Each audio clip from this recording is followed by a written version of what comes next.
Hi y'all! Today's the day I don't play nice. I'm bringing the sting, Queen Bee style. And what better hype to poke than the Naruto fandom's favorite warzone?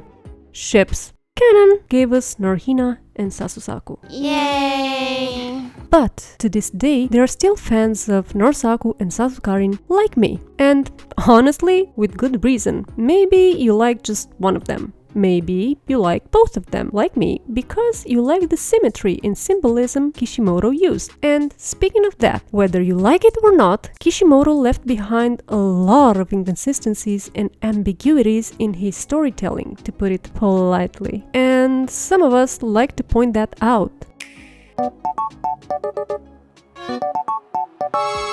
But instead of addressing those issues in storytelling, what usually happens in the canon side, NaruHina and SasuSaku fans start throwing around slurs, calling Narusaku and Sasukarin fans things like cheaters, homewreckers, or worse. A ding-a-ling! Wingnut! A knucklehead mixed Parasocial! Okay, that's enough! Here's a great example which honestly prompted me to start talking about this subject in the first place.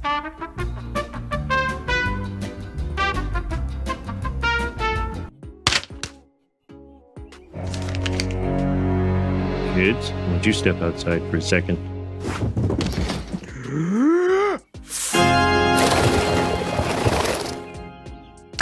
Dear Lord, that's the loudest profanity I've ever heard. So, here's the thing about instances like this. Those insults aren't arguments.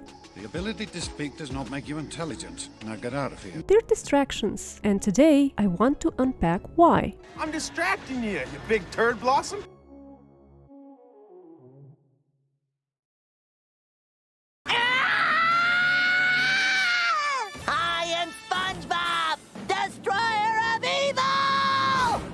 Take it easy, it's just a drawing.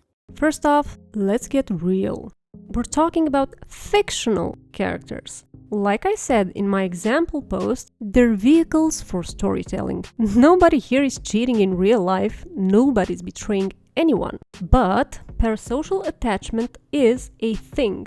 When people get so invested in 2D characters that the criticism of the writing feels like a personal attack. That's when the insults come out. These kind of fans somehow lose the ability to critically think about the media they're consuming and downright don't want to deal with the inconsistencies Kishimoto left. So, what do they do instead? They project morality policing onto other fans, which, like I said, it's such a fake justierism or performative activism, if you ask me. And yes, I invented myself the term fake justierism. But why do I call it like this? Let's move on and let me tell you why.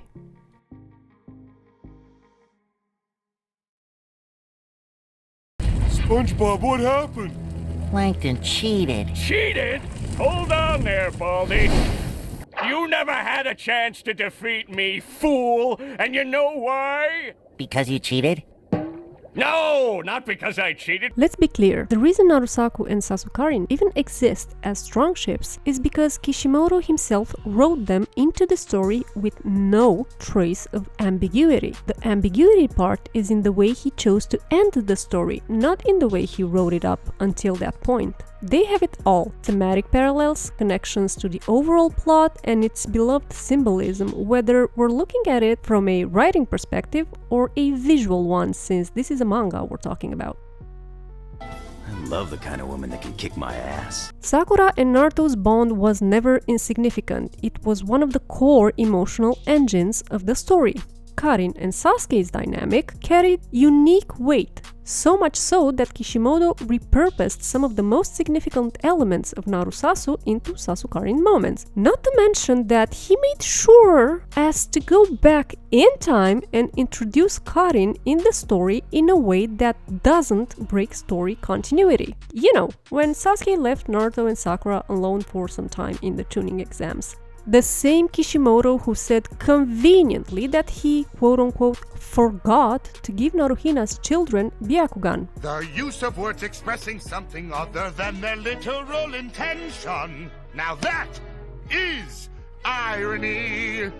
Like, So, you see, posts like these aren't random fan inventions or delusions or however you want to call them. They're in the text. So when certain people shout cheating or delusions or whatever other slur they want to throw at those of us pointing out the inconsistencies of the ending and the way he chose to write certain scenes in Naruto Gaiden 7th Hokage in comparison to the original manga, what they're really doing is trying to shut down the conversation about storytelling flaws. Because if they admit those flaws exist, they have to question the ending itself. And some don't like to have their beliefs challenged. It's over! You lose!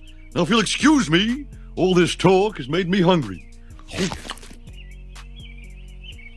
So, they cling to their narrative dissonance, holding on to the ending even though it contradicts the story we were actually shown. You know, show, don't tell, since this is a visual medium first and foremost. They won't admit it for the love of everything sacred in the craft of storytelling that the manga's development and the way Kishimoto himself built and exposed that development simply doesn't align with the conclusion forced onto it. Read! Read!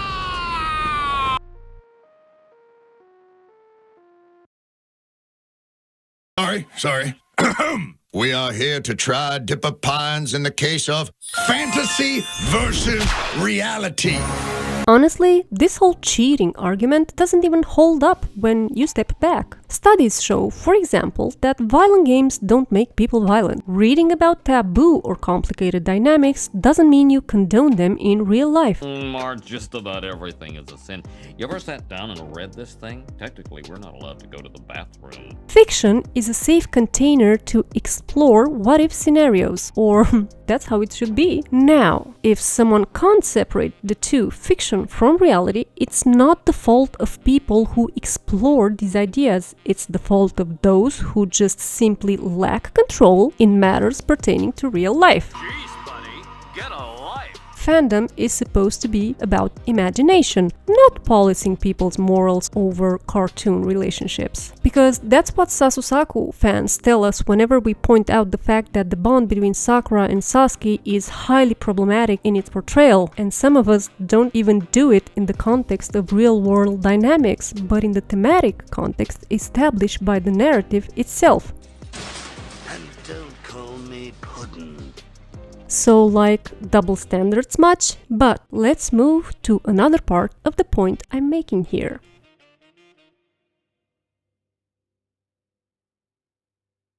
Have you seen this man? Oh, it's the maniac! Take him away! Take him away! Calm down, son. It's just a drawing, not the real thing. Now, let's dig into the writing. Naruto's emotional life isn't as cut and dry as the ending suggests. I have no strong feelings one way or the other. Take Naruto Gaiden the 7th Hokage, for example. There's this scene where Hinata sends Boruto with a bento. But when Naruto gets it, what does he think about? Team 7. Sakura, Sasuke, Kakashi. Not Hinata. That's an underneath the underneath moment. Because Kishimoto is reminding us that Naruto's emotional hunger was tied to Sakura feeding him, not Hinata. And let's not forget, Naruto's first love was Sakura, even if the official narrative of the last would want to make you believe otherwise. How? I'll tell you a bit later down the line. Just follow along the honeybee trail. Good gosh! Your nose! I'm gonna puke! There's a saying that some men never fully forget their first love. They always carry it with them. And if there's any character who embodies persistence, never giving up and holding on to his dreams, it's Naruto. And one of Naruto's dreams was for Sakura to like him. But remember, in Japan, like and love are interchangeable. Remember how he literally broke down in tears when talking to Minato the moment he reached the part about his mother's wish that he should one day find someone like her? And who was that person in the story? Sakura, not Hinata. So, what does that mean for a character like Naruto, the boy who never lets go of his dreams? Holy Jesus! What is that? What the f*** is that? What is that, Private Pile? Now, before I continue, let me be clear. In real life, people change, they move on, they love others. Nobody's denying that. But from a storytelling perspective, Naruto is the one character who doesn't budge. That's his entire arc. Now, we've got at the connective point of the Honeybee Trails path. Remember how some of y'all use the voice actors' words like gospel when they suit your ships? The ones in those interviews at the end? Then explain this. Junko Takeuchi herself said she was shocked Naruto ended up with Hinata, and that she pictured him as a Jiraiya type, traveling the world. You know what that means? I can't say that I do, ma'am. Naruto as Jiraiya, forever in love with Sakura, loving and protecting her from afar, just like Jiraiya did with Tsunade. Now, do you see the contradiction in statement with the other interviews where it is said that, quote-unquote, it was all planned from the beginning? Like, if you knew how the plan would go, why would you be shocked that Naruto ended up with Hinata and you pictured him as a Jiraiya type? Especially in the context when Shippuden started, before all of this quote-unquote planned stuff happened, you were saying that things finally start looking up for Naruto and Sakura, and the same studio and actors who knew, quote-unquote, that it was all planned advertised Sakura as, quote, she used to be in love with Sasuke, but, end quote. No shade to Mrs. Takeuchi, she's the absolute real MVP. Some of us know that she might be under God knows what NDAs and she has to say whatever she has to say in line with the official narrative. We still love you, Mr. Takeuchi! Now, getting back to the whole idea of Naruto as Jiraiya traveler type, here's the real question. If you vilify us for holding that same belief, does that mean that truthfully, deep down in your hearts, you vilify the VAs too? Funny how when Junko's words strengthened the Narusaku case, suddenly they don't matter, but otherwise, the gospel of absolute truth. Simon says it's biblical in scale. I find that to be hypocritical cherry picking. That's all that is. And it exposes the weakness of some of y'all's argument. What's this? Oh, that's just the nail that holds the entire building to the ground. Very funny. No, I'm serious. Deus misericordia nostri.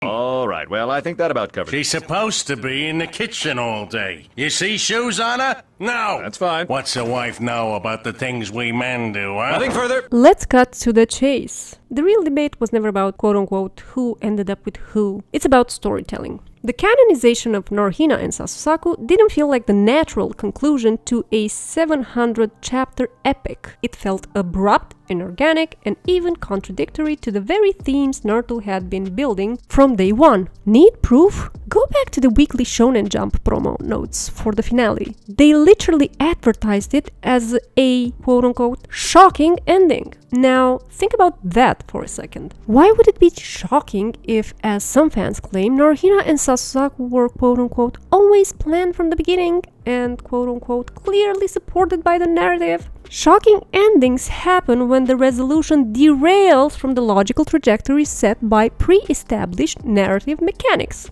And, if we're being honest, the logical trajectory pointed towards Narusaku...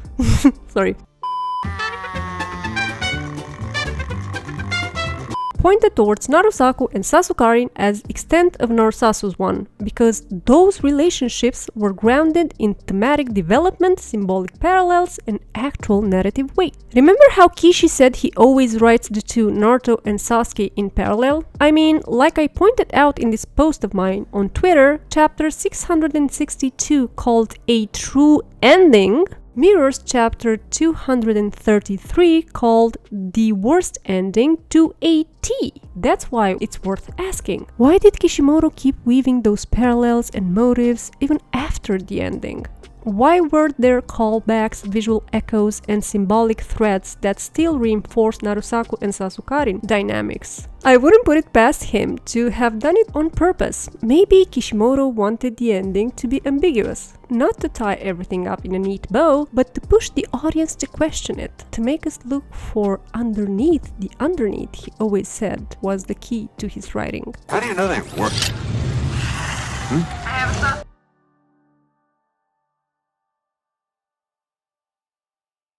Anyway. Now, don't get me wrong, in real life some relationships are messy. Some fall in love, out of love, they find happiness outside of their relationship or marriage, they break up or divorce, they heal at different paces. Human emotions are complex, and that's okay, it's part of life. Things are not black and white. They're gray, like the matter in our brains we use for processing complex information, which plays a key role in functions that even have to do with emotions. So, with that being said, keep the following in mind. Naruto isn't just any character. His whole arc was about persistence, about not letting go of his dreams, about staying true no matter how much it hurt. Why do you think he ran 699 chapters after Sasuke? That's why pairing him off in a way that contradicts that central theme feels off. It's not about denying how real relationships work, it's about the story breaking its own rules. So, let's bring this home and wrap things up.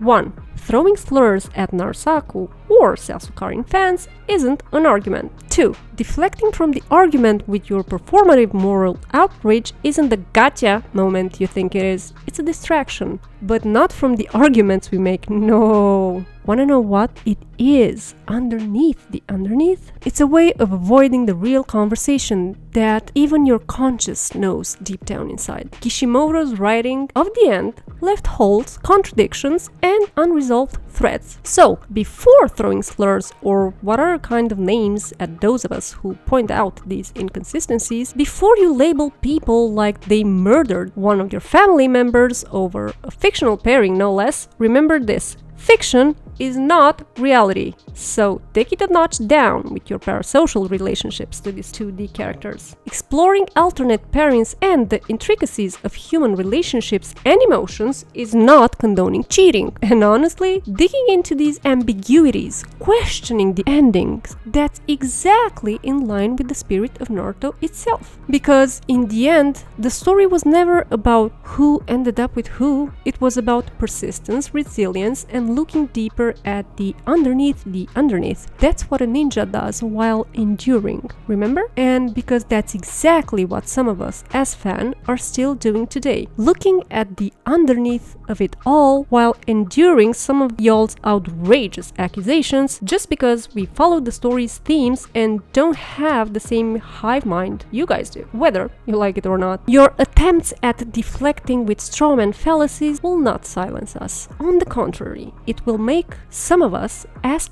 those questions more persistently, like the voice of reason that doesn't let one's conscience sleep when they know they're guilty as charged. We're that voice of reason, and no matter how much you try to silence us, you'll never be able to, because in the end, you're not fighting us to begin with, but your own conscience, who deep down also knows the truth. The most logical pairings given the story's development and cultural environment at that time would have been NaruSaku and Sasuke as an extension of the Narusasu one. Alright my honeybees, that's the sting for today. John, time for lunch. Yeah, it's fucking lunchtime. If you enjoyed me poking the hive, don't forget to smash that like button, subscribe and hit the notification bell so you don't miss any of my dives into the Naruto fandom's chaos. And hey, let's keep the conversation buzzing, but respectfully this time. Drop your thoughts in the comments. Do you see the underneath I'm talking about, or do you think I need a stronger sting? Remember, ships are meant to spark imagination, not moral policing. So, let's keep it fun, fiery, and full of queen bee energy. Stay resilient, stay curious, and above all, keep stinging. But let it be with your words, your wit, and your arguments. Not with slurs in real life, honey. I and my editor, Star Writer, would really appreciate that and thank you for it. Like always, until the next time, I thank you for giving me this time of your life to watch my video. See ya on the next one!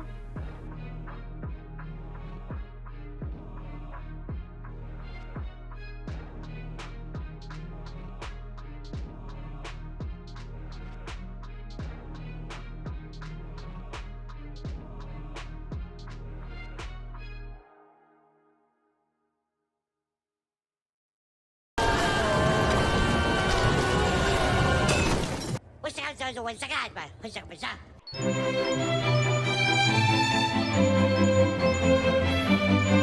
Love, chat.